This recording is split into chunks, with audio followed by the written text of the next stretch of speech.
Bonjour à toutes et à tous, ici Light Moderne, je suis en compagnie de Michael J. Coucou. Et pour cette vidéo spéciale, c'est une commande pour Shonen68 qui nous a demandé de regarder le film Arion par, j'ai écrit le nom juste ici, Yoshikazu Yasuhiko.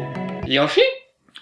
Pas de blague comme ça s'il te plaît, un peu de respect, cet homme est très important, c'est quand même quelqu'un qui a participé, en fait, qui est le chara designer des premiers série Gundam en fait, le Gundam original, suivi de Zeta Gundam. Il a aussi fait par exemple les illustrations pour les light novels originaux Dirty Pair. C'est quelqu'un de très important dans le design du monde de l'animation japonaise, quelqu'un de vraiment déterminant. Il a aussi fait des travaux d'animation, il a fait des mangas.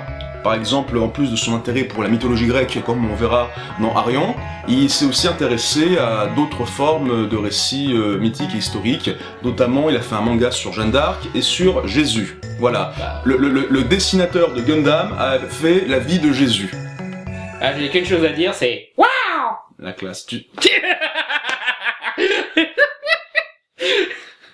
Tu me dégoûtes, j'ai honte de faire cette vidéo avec toi. À la base, Arion, c'est un manga que Yoshikazu Yasuhiko a fait de 79 jusqu'à 84.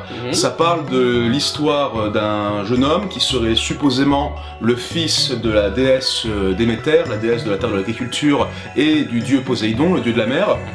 Qui aurait été enlevé à son jeune âge par le dieu des enfers Hadès, afin d'en faire une machine à tuer les dieux pour qu'il puisse vaincre Zeus et le faire tomber de son trône.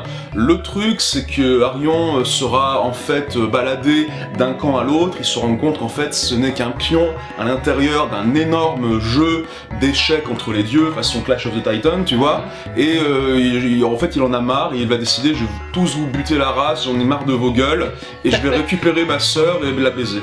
Ouais, parce qu'il a encore moins de motivation que Kratos dans God of War. Enfin ouais, voilà, on va discuter de ça plus tard. En tout cas, ce qu'il y a à noter, c'est que je n'ai pas lu le manga, je n'ai pas eu l'occasion. En tout cas, ça a eu l'occasion, en tout cas, ça a duré comme un certain temps, comme je l'ai dit, de 79 à 84.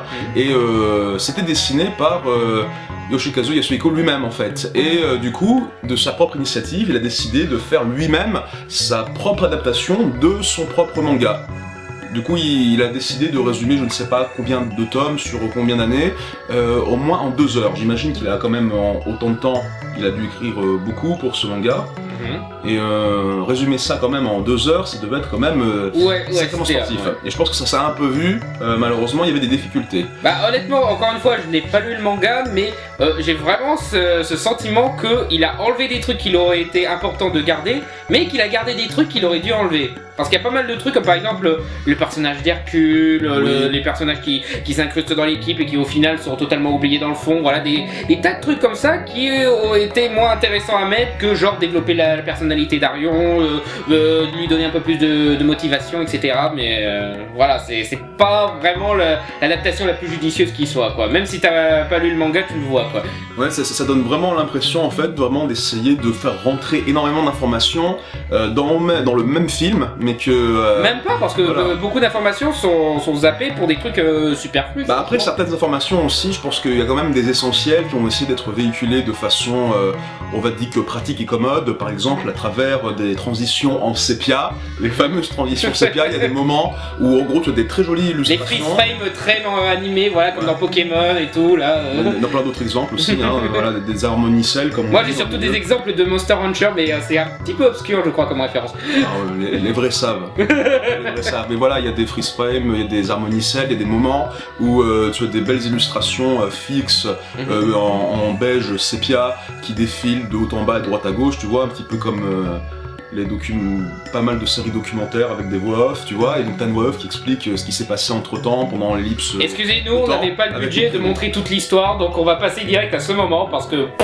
Ouais, bon, ça aide à poser le contexte, c'est pas facile, c'est rapide, c'est peut-être une solution de facilité comparée à pas mal d'autres procédés filmiques, mais ça fait son travail, et pour résumer tout ça en peu de temps, à mon avis, je dirais pas que c'est un mal nécessaire, mais je dirais que c'est technique comme une autre, quoi. À la base, la motivation de Arion, après s'être fait kidnapper par Hadès, parce qu'il voulait soigner les yeux de sa mère Déméter, et soi-disant le seul moyen de le faire, c'est de tuer Hadès, non, de tuer Zeus, pardon, mais le truc, c'est qu'après, il se fait embarquer par la guerre entre les autres dieux, ou les titans, comme ils appellent dans l'animé, ce qui m'a beaucoup perturbé, parce que à chaque fois, on dirait que pour eux, le mot titan et le mot dieu est interchangeable. Bah après, je comprends un petit peu leur logique parce que c'est un petit peu une espèce, voilà, ils se sont dit ils descendent des titans, etc. Oui, voilà, mais après, voilà. Les dieux de l'Olympe et les titans sont proches cousins, ils sont de sang, ils sont tous issus de Gaïa, de Uranus, Chronos, tout ça. C'est un peu la même engeance. Maintenant, il y avait quand même une distinction très claire entre titan et dieu, quoi, tu vois. Même si il y a le même sang qui sont partagés, ils sont ennemis, jurés un petit peu normalement en partie. Ou alors ils essayent de s'accommoder. Par exemple, Prométhée, à la base, c'est un titan qui a été ensuite condamné à vivre des tourments éternels en ayant le foie bouffé par des rapaces. Parce qu'il a refilé des canons aux hommes. Oui, alors dans l'anime, il a refilé des canons aux hommes. Dans la mythologie, c'est parce qu'il a donné le feu aux hommes pour se défendre. Parce qu'en fait, Prométhée, tu vois, le mythe, c'était que c'est censé être un dieu de la création et on lui a donné plein de pièces pour créer des différentes espèces animales. Et celle qui lui restait, ça donnait un être qui était pas aussi avantagé et aussi fort que les autres, tu vois. Du coup, il a donné le feu en avantage pour qu'il puisse survivre, alors que c'était un trésor des dieux, et du coup, il a été condamné pour ça, quoi. C'est pour ça, voilà, le culte prométhéen, c'est un petit peu proche du culte d'un vrai dieu qui serait en fait bienveillant pour l'homme. Voilà. Ce qui n'est pas du tout le cas des dieux de l'Olympe, qui sont des sacrés pistes de flûte. Le fait est en tout cas que déjà je peux dire que même si la mythologie grecque a été un petit peu distordue, par exemple le personnage de Arion à la base, mais un petit peu pas mal, ouais. Bon, par exemple la foudre de Zeus, en fait il s'avère que c'était un canon géant. Des canons grecs, oui, les Grecs ont des canons. Le fameux canon de l'Antiquité grecque. Le personnage de Arion, selon le pseudo Apollodore, à la base, c'était bien le fils de Déméter et de Poséidon, qui sont frères et sœurs. Bien sûr, hein, la mythologie grecque et l'inceste, ça se conjugue tout le temps. C'est pour ça que ça intéresse le Japon, hein, c'est parce qu'il y a des atomes crochus au niveau des relations romantiques entre frères et sœurs, c'est important. C'est ce qui serait d'ailleurs un thème qui va apparaître souvent dans le film. Juste un peu. Mais surtout, je pense quand même que Arion, à la base, c'était un cheval immortel. C'était un cheval, et je pense qu'à mon avis, voir les aventures d'un cheval qui tue des dieux, ça aurait été cool. Ça aurait peut-être été un peu compliqué à animer, c'est chiant. Ça aurait été compliqué à animer, mais ça aurait été cool, franchement. Mais en tout cas, en soi, après, quand le personnage de Arion se bat, et tue des trucs, c'est toujours sympathique, c'est toujours cool. Ah oui, voilà, en général, en termes d'action et d'animation, le film est top, ça, y a pas de problème. Techniquement, le film est très très bien, pour, à mon avis, le peu de budget qu'il avait. Pour moi, il se situe, je crois que c'est un long métrage, je crois qu'il est sorti en cinéma, je suis pas sûr, mais en tout cas, il se situe à mi-chemin entre une série et un film. Pour moi, c'est niveau OAV, en fait, en quelque sorte. C'est bien mieux qu'une série animée, mais c'est pas aussi bien que ce que certains films pouvaient faire à l'époque, quoi, tu vois, genre. À l'époque, il y avait quoi, niveau Ghibli, par exemple? Déjà, il y avait Nausicaa, je suppose. Ouais, mais dans les années 80, oui, c'était la période, je crois, il me semble, des Nausicaa, des Cheveux dans le ciel, des trucs comme ça. Ouais, voilà, il y avait déjà pas mal d'exemples.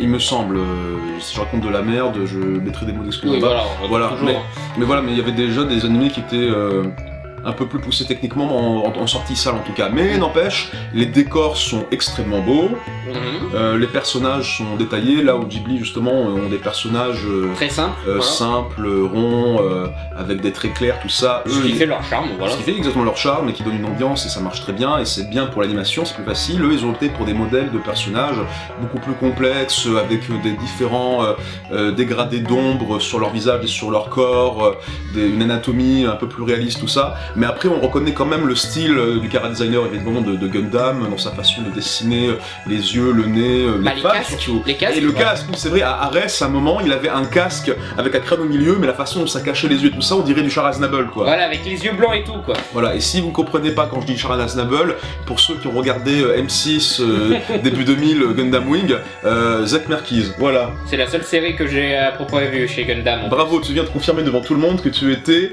un foutaku. Yes! Tu as confirmé devant tout le monde que tu étais de la plèbe et que tu ne connaissais rien d'animation japonaise. Maintenant, toutes tes opinions seront invalides à partir de maintenant. Oh. Voilà.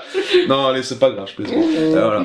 Donc, ouais, mais en l'occurrence, voilà, c'est un film qui techniquement est intéressant. C'est pas toujours parfait au niveau de l'animation. J'ai cru comprendre, j'ai fait un peu des recherches. Il a fait un autre film après qui s'appelle Venus Wars, du même réalisateur. Et ça, par contre, à ce qui paraît, techniquement, c'est un cran au-dessus et c'est peut-être un peu plus cohérent. Ça aurait été intéressant de voir ce film en comparaison de celui-là. Faire plus cohérent que ce film, en même temps, c'est pas très compliqué. Peut-être, je sais pas, mais voilà, c'est ça. C'est-à-dire les motivations du personnage sont très confuses, il a tendance à se faire balader à droite à gauche. Faut que je sauve ma mère pour lui soigner ses yeux, puis tout à coup j'ai envie de rencontrer mon père Poséidon, puis tout à coup je dois défendre mon père contre des gens que je connais pas, des dieux, mais en fait mon père c'était pas vraiment mon père, et en fait je découvre qui est mon vrai père. Voilà. Et la voix de Arion, c'est Sawyer dans Lost. Voilà, ouais, voilà. À la limite, ça colle bien, sauf quand il est gosse. Oui, voilà, quand il a 5 ans, c'est le même comédien de doublage qui essaie de faire une voix d'enfant, genre bonjour, j'ai 5 ans. J'exagère, c'est limite ça. Mais... C'est plus comment j'ai bonjour, j'ai 5 ans. Oh non, tu as tué ma mère. Enfin bref, mais à part ça, tout le monde fait un travail à peu près correct vu l'époque et vu les circonstances. Oui, voilà. C'est pas ouf, la VF, elle est pas ouf du tout. Hein. Non, mais comparé à ce qu'il faisait avec Ken le survivant et tout, voilà, je suppose que c'est pas si mal. Ouais, mais en même temps, si tu compares toi Ken le survivant, voilà. Oui, voilà. Non, mais voilà, c'est la VF, c'est pas ouf, mais voilà, c'est la version qu'on a vue parce que c'est la version qu'on nous a recommandé de voir. Du coup, voilà. Donc, en gros, pour essayer de faire vite, Arion, techniquement, c'est sympathique, c'est pas le plus sophistiqué, mais vu le peu de moyens, à mon avis, et vu que c'est un projet fait par le mangaka lui-même, c'est quand même très bien, surtout les décors. Super. Esthétiquement aussi, ça se voit quand même parce que c'est un peu années 80, parce qu'à chaque fois qu'il y a du sang ou des effets de toujours lumière, fluo tout ça, c'est extrêmement fluo, bariolé laser avec des petits effets de particules. Il y a beaucoup de moments très trippy, très LSD aussi. Ah oui, là, surtout le combat final, là, wow. Le combat final, là, on dirait que tu es plongé à l'intérieur d'une illusion d'optique. On dirait la cinématique de fin de Final Fantasy XV. Voilà. Un peu. Les moments flashback d'Arion aussi, les moments où il est transporté dans le monde entre le temps et l'espace, c'est un peu comme ça, c'est très abstrait. J'ai toujours pas très compris à conserver cette séquence. Ouais, peut-être, voilà. Mais voilà, il y a beaucoup de moments très trippy, très typiques des années 80. Esthétiquement, voilà, c'est dans la norme supérieure de l'époque, je pense. Voilà, donc c'est sympathique. Au niveau de l'histoire, c'était quand même fun, c'était sympathique, ça se laissait voir, plutôt sympa. Pour un truc de 2 heures, ouais, quand même. Il y a des bons combats, les personnages sont pas ignobles, même s'ils ont pas de motivation, donc je m'attache pas émotionnellement à eux non plus. Mais je me suis pas fait chier et c'est le principal. Maintenant, c'est quand même très très confus, c'est très le bazar, ça se voit que c'est une œuvre qui ne sait pas trop où elle allait, qui avait du mal à se faire, j'ai l'impression. Ça m'a donné envie un petit peu de lire le manga pour voir c'était quoi les trucs. Ah oui, ça donne envie de lire le manga, bien sûr, pour en savoir un peu plus sur le bordel, quoi. Voilà. Ah oui, il y a un moment, il y a eu un trap surprise aussi vers la fin, ou un reverse trap. Il y a eu un reverse trap qui s'est dévoilé. Enfin, vous allez comprendre à la fin du film, il y a eu un petit twist avec le sidekick de Arion, Seneca, je crois. Oui, voilà, un petit garçon voleur qui le suit pendant toutes ces années. Et voilà, il y aura un plot twist avec lui, genre à 10 minutes avant la fin, et c'est presque comique tellement ça sort de nulle part. Et oui, voilà, ça apporte rien, encore une fois. Voilà, donc voilà, bref, je lui donne, en tout cas, ma vraie note pour ce film, ça reste quand même vachement mieux que Percy Jackson sur 20. Sans problème. Merci beaucoup Shonen68 pour m'avoir fait découvrir ce film. J'espère que ça vous a rendu curieux, peut-être de le voir, pas le voir, c'est qu'on n'a pas dit que du bien, mais ça reste quand même le mec qui est le chara design des séries Gundam. Ouais, voilà, c'est quand même un morceau d'animation japonaise intéressant à voir. Voilà. Merci d'avoir vu cette vidéo jusqu'au bout, et je vous dis à très bientôt pour d'autres vidéos sur Voxmakers et Voxmakers Plus. Ciao ciao. Par contre, son truc sur Jésus, il y a autant d'inceste que dans celui-là ou... Non, dis pas ça, arrête.